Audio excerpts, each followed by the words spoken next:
Bismillahirrahmanirrahim. Assalamualaikum warahmatullahi wabarakatuh. Waalaikumsalam warahmatullahi wabarakatuh.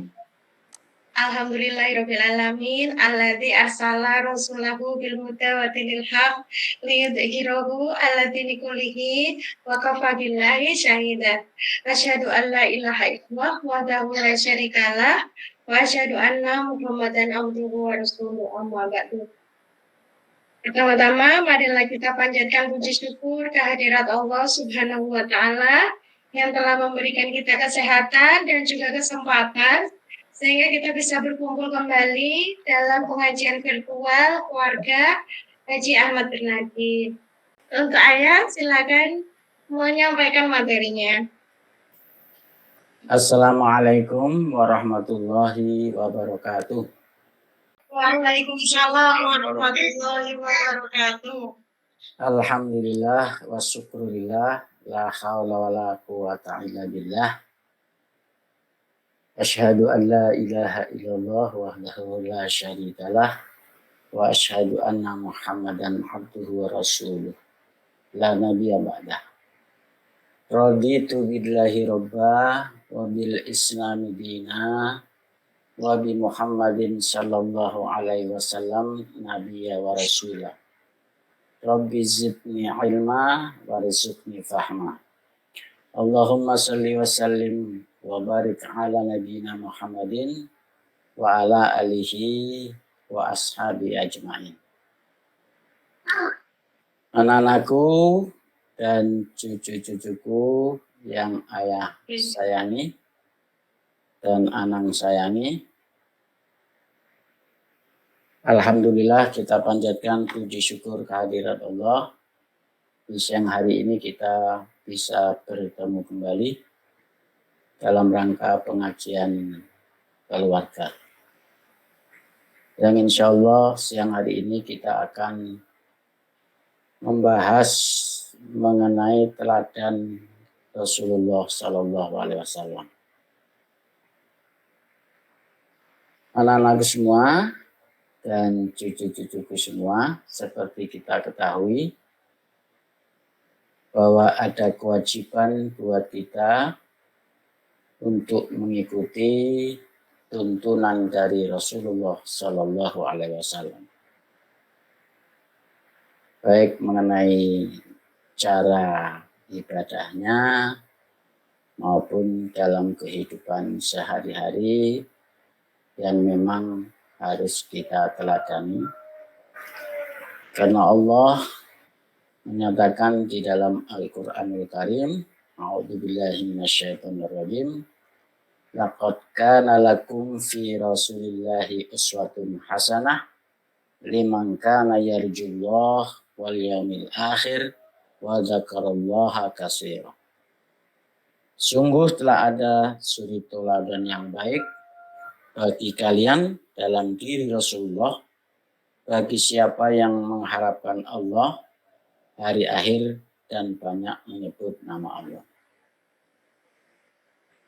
Jadi dalam diri Rasulullah itu ada contoh yang baik yang harus kita ikuti sebagai umatnya, dan sekaligus sebagai bukti bahwa kita cinta kepada Rasulullah. Allah menyatakan, kalau kamu mencintai saya, ikutilah Rasulullah SAW. Untuk itu kita berusaha di dalam keseharian kita mengikuti kebiasaan Rasulullah untuk kita jadikan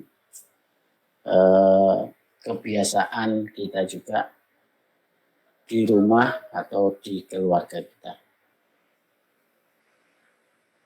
Mungkin kebiasaan ini sudah sering kita dengar, tapi ada baiknya kita refresh, ya.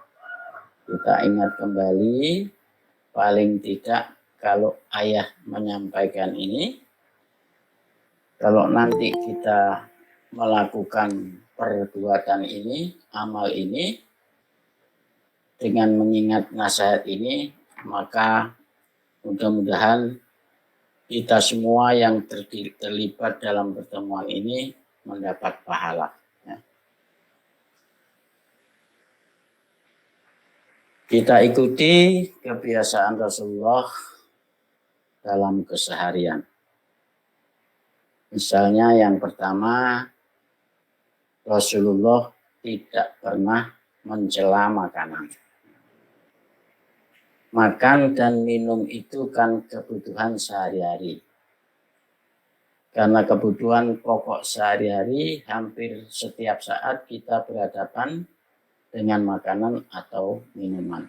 Dan paling banyak kita makan dan minum di rumah kita sendiri, yang kebanyakan insya Allah disediakan oleh keluarga sendiri. Alhamdulillah kita diberi oleh Allah rasa untuk bisa menikmati makanan. Ada makanan yang manis, pahit, asam, dan lain sebagainya. Ada yang enak, ada yang terasa tidak enak. Oleh karena itu, kita diajari oleh Rasulullah bahwa ketika kita makan di rumah sendiri, hasil masakan keluarga sendiri, maka Rasulullah tidak pernah mencela makanan. Dari Abu Hurairah radhiyallahu anhu, ia berkata, ma'aban nabiyyu sallallahu alaihi wasallam ta'aman qattun in istahahu akalahu wa in karihahu tarakahu. Rasulullah sallallahu alaihi wasallam sama sekali tidak pernah mencela makanan. Jika menyukai, beliau memakannya, dan apabila tidak suka, beliau tinggalkan.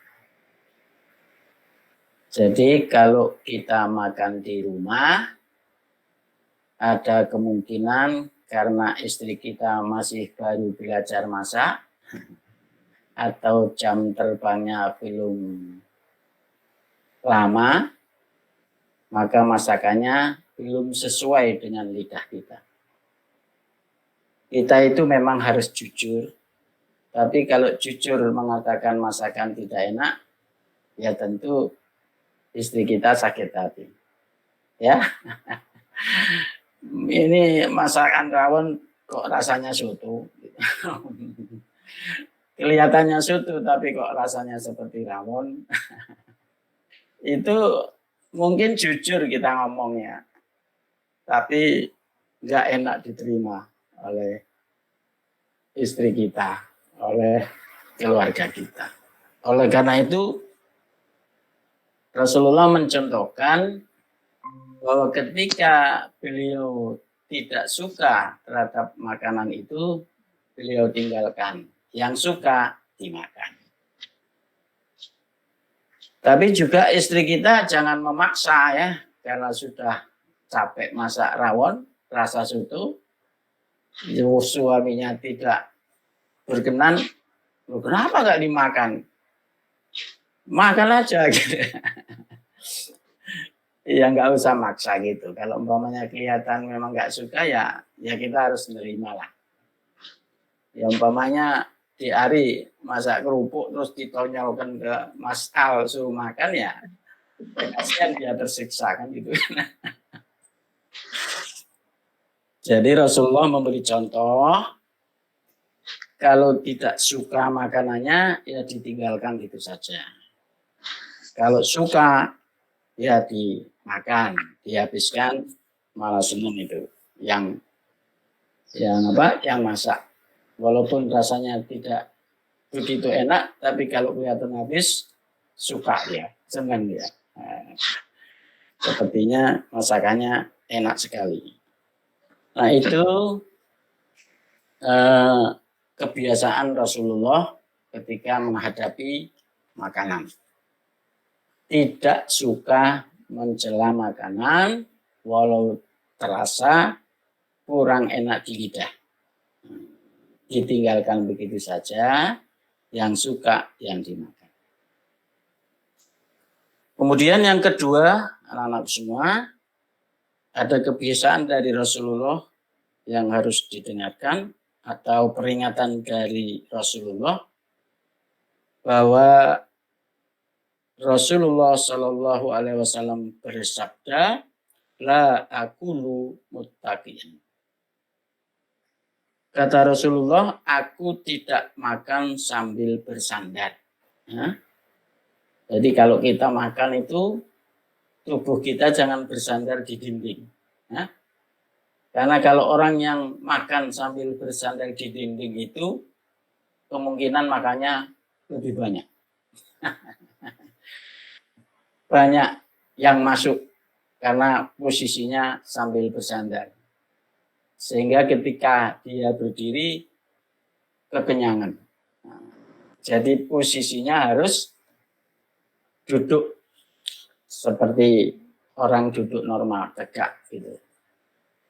Jadi Rasulullah itu makan tidak sambil bersandar di dinding atau sambil tiduran. Duduk seperti biasa supaya porsi yang kita makan itu sesuai dengan kenormalannya. Tidak terlalu kenyang dan juga tidak terlalu lapar. Apalagi yang tubuhnya tinggi. Tinggi kalau sambil bersandar, wah, tambah banyak nanti. Tidak guyon ya. Jadi Rasulullah mengatakan saya tidak pernah makan sambil bersandar. Jadi kalau kita makan ya duduk seperti biasa, normal, supaya makanan yang masuk juga secukupnya. Kemudian yang ketiga yang sering kita ketahui itu adalah dari Hafsah binti Umar radhiyallahu anhuma, ia berkata bahwasanya Rasulullah sallallahu alaihi wasallam selalu menggunakan tangan kanannya untuk makan, untuk minum dan berpakaian, dan beliau menggunakan tangan kirinya untuk selain itu. Jadi makan dengan tangan kanan, minum dengan tangan kanan, berpakaian mendahulukan yang kanan, itu adalah kebiasaan Rasulullah yang harus dibiasakan kepada anak-anak kita. Kalau kita tahu anak-anak kita makan dengan tangan kiri, maka kita harus ingatkan supaya tidak berkelanjutan. Ya. Kalau sudah menjadi kebiasaan, itu nanti merubahnya sulit. Ya. Jadi hadis tadi menyatakan bahwa Rasulullah itu selalu menggunakan tangan kanannya untuk makan, minum, dan berpakaian. Ya. Jadi kadang-kadang kita tidak sengaja menggunakan tangan kiri, nah itu kita saling mengingatkan. Kemudian yang keempat, ya, kebiasaan Rasulullah itu yang harus kita teladani, yaitu mendoakan orang yang ditinggal pergi. Barang siapa yang ingin pergi, hendaknya dia mendoakan orang yang dia tinggalkan. Aku menitipkan kalian kepada Allah yang tidak pernah hilang titipannya. Itu sabda Rasulullah menyatakan seperti itu. Barang siapa yang ingin pergi, hendaknya dia mendoakan orang yang dia tinggalkan. Yaitu dengan mengatakan, aku menitipkan kalian kepada Allah yang tidak pernah hilang titipannya. Jadi kita biasakan bahwa kita ini mendoakan saudara kita, keluarga kita yang akan pergi. Tapi perginya yang pergi jauh, bukan pergi ke pasar terus kita doakan seperti itu. Enggak. Yang pergi jauh, mau umroh, atau ya mau ke Surabaya seminggu gitu ya, boleh lah. Tapi kalau cuma mau ke Mendut, ke Puri, ke pasar, ya enggak lah. Ya. Cukup mengucapkan salam. Kemudian yang berikutnya, yang kelima, yaitu mendoakan orang yang akan bepergian. Ya. Jadi kita biasakan, kita juga mendoakan orang yang akan bepergian.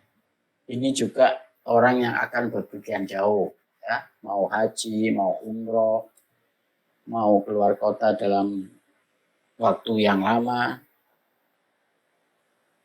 Di mana Ibnu Umar menceritakan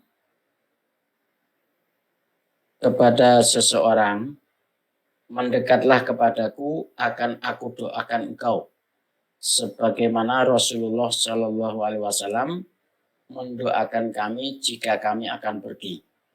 Lalu Ibnu Umar berkata, aku titipkan agamamu, amanatmu, dan penutup amalmu kepada Allah. Jadi kita biasakan mendoakan orang yang akan pergi. Dan ketika kita mendoakan itu, doakanlah ketika orangnya sudah tidak di hadapan kita. Jangan pas di hadapan kita. Jadi ketika beliau sudah pamit, sudah berlalu dari kita doakan ya kepada Allah, ya. Semoga perjalanannya juga lancar dan diberi keselamatan dan sebagainya, sehingga kita saling mendoakan. Kemudian anak-anakku semua dan cucu-cucuku yang anak sayangi, kebiasaan Rasulullah Shallallahu Alaihi Wasallam yang berikutnya, selalu mengingat Allah di setiap waktu. Kata Aisyah, kana Nabi sallallahu alaihi wasallam yadhkurullaha azza wa jalla ala kulli ahyani. Adalah Rasulullah sallallahu alaihi wasallam senantiasa mengingat Allah azza wa jalla di setiap waktunya. Jadi Rasulullah itu mengingat Allah setiap saat. Kita pun juga berusaha untuk mengingat Allah dalam kondisi apapun. Ya. Dikatakan di dalam surat Al-Imran itu, alladzina yadhkurunallaha qiyaman wa qu'udan wa ala junubihim. Yaitu orang-orang yang selalu ingat kepada Allah dalam keadaan berdiri, duduk, dan tidurnya. Jadi ketika kita duduk diam, berdiri, berjalan, gitu ya, atau berbaring di tempat tidur, sebaiknya kita zikir kepada Allah, mengingat Allah, supaya ketika suatu saat kita dicabut oleh Allah dalam keadaan kita ingat kepada Allah, ya. Dan mudah-mudahan diberi kemudahan karena kita selalu ingat kepada Allah, tidak hanya zikir, juga diselingi doa. Berdoa selalu kepada Allah, mudah-mudahan Allah memberikan bimbingan, perlindungan kepada kita semua. Yaitu dengan selalu mengingat Allah di setiap saat. Baik di kala istirahat maupun dikala bekerja. Supaya kita tidak lupa kepada Allah dan tidak melanggar larangan-larangannya, terutama larangan ketika dalam bekerja. Tidak ngutil, tidak korupsi, atau tidak melakukan kecurangan-kecurangan. Dan itu bisa dilakukan kalau kita selalu mengingat Allah. Kemudian kebiasaan yang berikutnya yaitu tidak bohong dalam bergurau. Ya. Rasulullah itu sekali waktu juga gurau, tetapi dalam gurauannya itu tidak berbohong. Ya. Ayah juga pernah menemukan orang yang kalau ayah ketemu itu mesti ayah ketawa. Artinya ketika dia bicara itu mesti ayah ketawa karena lucunya. Tapi kalau dipikir-pikir kadang-kadang lucunya itu dikarang-karang, tidak cerita sebenarnya. Tapi lucu. Nah, ini Rasulullah itu tidak seperti itu. Kalau Rasulullah itu bergurau, ya tetap jujur gitu.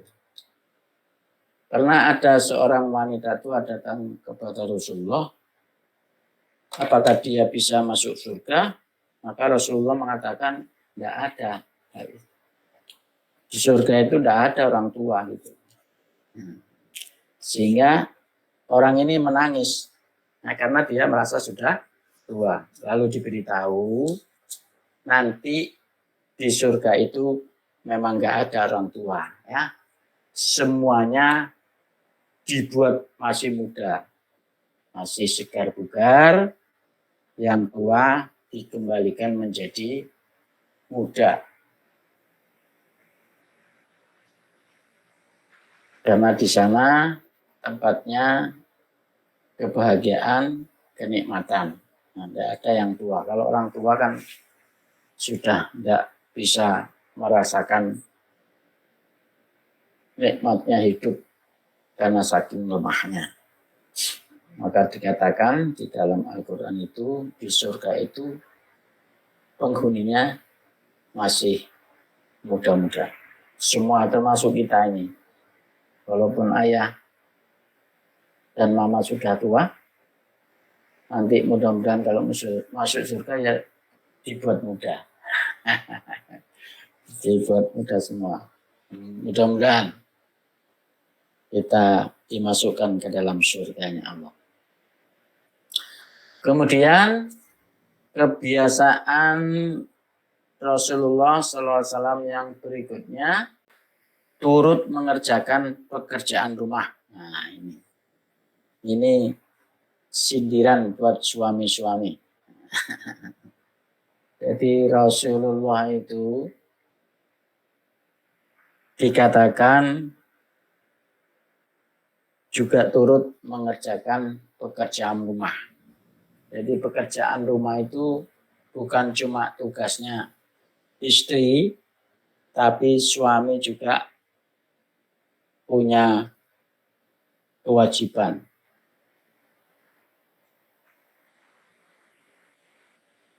Kata Aisyah ketika ditanya oleh Al-Aswad bin Yazid tentang apa yang biasa dilakukan Nabi di rumah, Aisyah menjawab, kana yakunu fi mihnati ahlihi fa idza hadaratus salatu qama ila salati.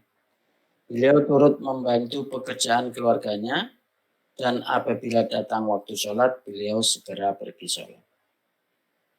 Jadi kalau ada waktu senggangnya, suami juga membantu istrinya, dan kalau nanti tiba waktunya sholat, ya baru pergi sholat. Jangan sudah dengar azan tetap masih disuruh bantu. Jadi harus saling menyadari bahwa kewajiban orang laki-laki itu berjamaah di masjid. Oleh karena itu, ketika dia sedang membantu istrinya, membantu pekerjaan rumahnya, maka ketika datang azan, maka suami segera pergi ke masjid. Kemudian anak-anak semua dan cucu-cucu yang anak sayangi, kebiasaan dari Rasulullah yang berikutnya yaitu menyuruh sesuai kemampuan. Ya. Jangankan Rasulullah, agama pun memerintahkan suatu kewajiban kepada kita juga dilakukan sesuai kemampuan kita. Contohnya, kita diwajibkan oleh agama kita sholat. Ya. Sholat kita diwajibkan dengan berdiri. Tapi kalau tidak mampu, bisa dengan duduk. Kalau tidak mampu, dengan berbaring. Nah, ini artinya agama ini menyuruh kita sesuai kemampuan. Rasulullah juga kalau menyuruh atau minta bantuan juga sesuai kemampuan yang dihadapi. Oleh karena itu, dikatakan dalam hadis yang lain, amal yang paling dicintai Allah adalah amal yang dilakukan secara rutin meskipun sedikit. Maksudnya Allah itu lebih suka kepada hambanya, kepada kita, jika kita mengamalkan sebuah perintah secara rutin, walaupun kecil-kecil atau sedikit-sedikit atau banyak juga sesuai kemampuan kita. Jangan sampai kita melakukan yang berat-berat tapi sekali jalan selesai. Artinya sesuai kemampuan itu supaya ada kontinuitas, ya, kelanjutan terus-menerus. Sedekah pun kita dianjurkan yang tidak banyak. Kalau kita memang mampunya tidak banyak, tapi rutin. Itu yang bagus daripada banyak sekali saja. Setelah itu selesai. Itu adalah anjuran dan tuntunan Rasulullah dan juga agama kita. Kemudian kebiasaan yang berikutnya, yaitu Nabi biasa meninggalkan sesuatu di tempat duduknya apabila hendak kembali lagi. Jadi kalau sedang dalam pertemuan, dalam majelis, ketika Nabi itu ada hajat sebentar, ya, keluar dari majelis itu, kalau Nabi berniat akan kembali, Nabi itu meninggalkan sesuatu, artinya barangnya di tempat itu. Misalnya apa, surbannya kalau bawa surban, atau sendalnya ditinggalkan, sehingga sahabat yang lainnya mengerti, oh Nabi ini beranjak dari tempat ini tapi akan kembali lagi, karena dilihat ada barang yang masih ditinggalkan, sehingga sahabat-sahabat tidak langsung bubar. Itu adalah di antara kebiasaan Nabi. Itu bagus juga supaya kita juga mengerti kalau ada orang yang berada dalam pertemuan kita, ya, apalagi pimpinan kita, sedang kita mengadakan meeting, pertemuan, tahu-tahu mungkin ada hajat ke belakang, orang itu keluar, tapi semua barangnya dibawa, HP-nya dibawa, kita akan jadi bingung juga, orang ini mau kembali apa enggak. Ditunggu, enggak datang-datang, atau ditunggu mau datang, tapi kita sudah kadung buyar. Kan sama-sama enggak enak nanti. Ini yang kecil-kecil seperti ini ternyata dicontohkan juga oleh Rasulullah SAW. Anak-anakku dan cucu-cucuku yang ayah dan anak sayangi, demikian tadi kurang lebih ada 10 kebiasaan Rasulullah yang mudah-mudahan kita bisa mencontoh kebiasaan itu yang kita lakukan berdasarkan ilmu kita untuk meniru, mengikuti kebiasaan Rasulullah. Mudah-mudahan kalau amal itu disandarkan karena ilmu, karena kecintaan kita kepada Rasulullah, mudah-mudahan amal itu berkah buat kita di dunia dan di akhirat.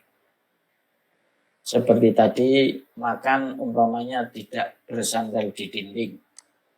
Kalau kita ikuti, makanan kita berkah, manfaat buat kita, tidak mengganggu tubuh kita di dunia, dan di akhirat kita mendapat pahala karena kita ittiba atau mencontoh, meneladani atau mengikuti Rasulullah Sallallahu Alaihi Wasallam. Demikian yang bisa ayah sampaikan. Mudah-mudahan Allah senantiasa membimbing dan melindungi kita semua. Kurang lebihnya mohon maaf. Nasrun minallah wa fatun qarib wa basyiril mu'minin. Wassalamualaikum warahmatullahi wabarakatuh. Waalaikumsalam warahmatullahi wabarakatuh. Terima kasih diucapkan kepada ayah atas tausiah maupun nasihatnya kepada kita. Mudah-mudahan bisa kita pahami dan kita aplikasikan dalam kehidupan sehari-hari. Baik, mari kita tutup pengajian kita hari ini dengan bacaan hamdalah dan doa penutup majelis. Alhamdulillahirabbil alamin.